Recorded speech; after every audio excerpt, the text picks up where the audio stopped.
오늘 특징주 4종목 준비는 했습니다. 근데 아마 거론되는 종목들은 조금 더 많을 것 같아요. 먼저 포드입니다. 포드모터, 포드 자동차죠. 6% 가까이 하락을 했습니다. 뭐 미국의 대표적인 완성차 제조업체인데 전기차, 픽업 트럭이죠. F150 라이트닝 이 차량 가격을 최대 $10,000 인하한다고 합니다. 오, 장난 아니에요. 그죠? $10,000면은 얼마야? 1,200만 원? 그죠? 1,200만 원을 지금 인하한다라는 거거든요. 그래서 이 자동차는 이 트림이 있잖아요. 가장 낮은 것부터 높은 순서로 가장 낮은 트림을 $10,000 인하를 해서 현재 이게 시작 가격이 $60,000였는데 이거를 $50,000로 낮춘다고 하고요. 최고급 트림 이게 플래티넘 트림 요거는 한 $6,000 정도 인하를 한다고 합니다.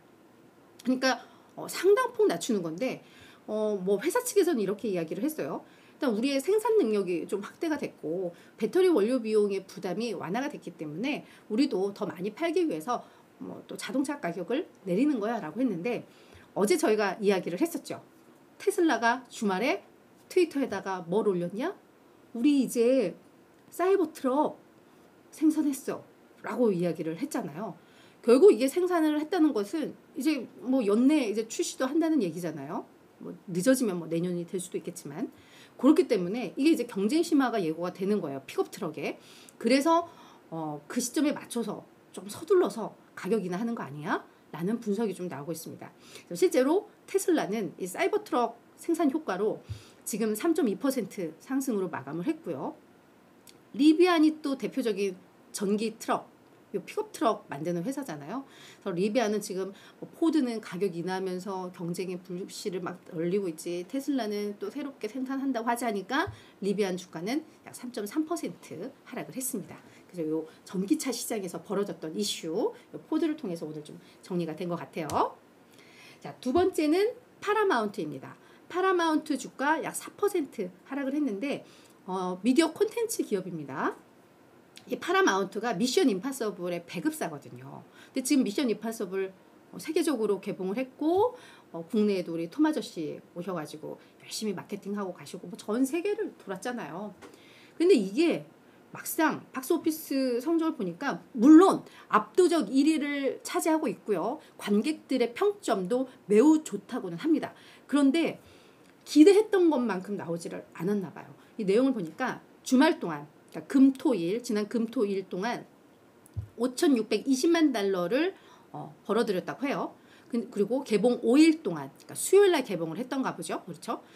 그게 $8,000만 했는데 시장에서는 이 주말 3일 동안 $6,000만 정도 벌었을 것으로 예상이 나왔었는데 그에 이제 미치지 못했다.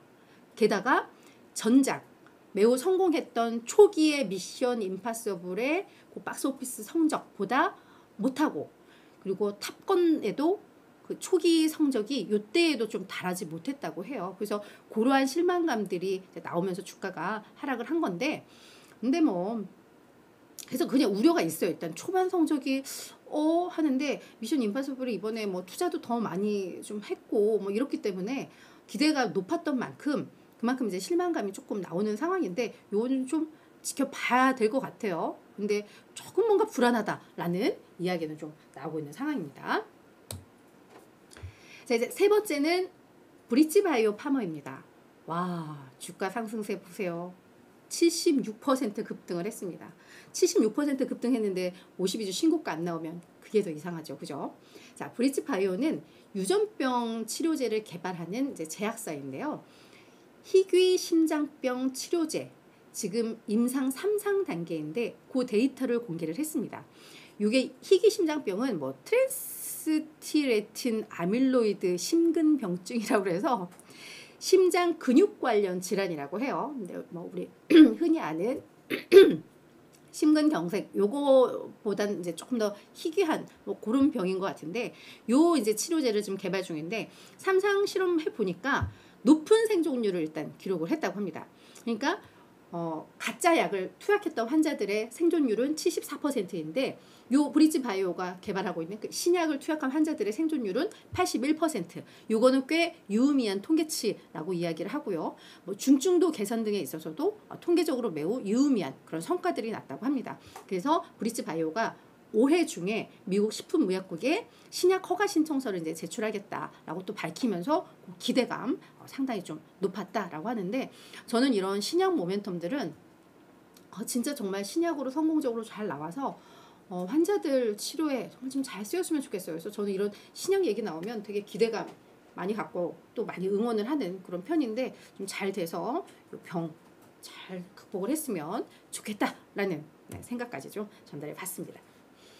자, 이제 마지막은 옐프입니다. 옐프도 10% 급등하면서 55주 신고가 기록을 했습니다. 옐프는 아마 여행 좋아하시는 분들은 잘 아실 것 같아요.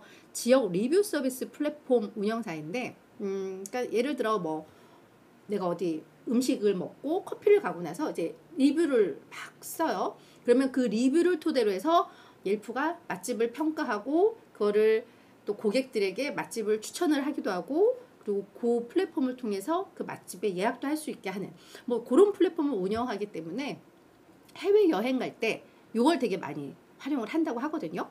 근데 이 옐프에 대해서 골드만삭스가 중립에서 매수 의견으로 상향 조정을 했고요. 목표 주가도 38달러에서 47달러로 높였습니다.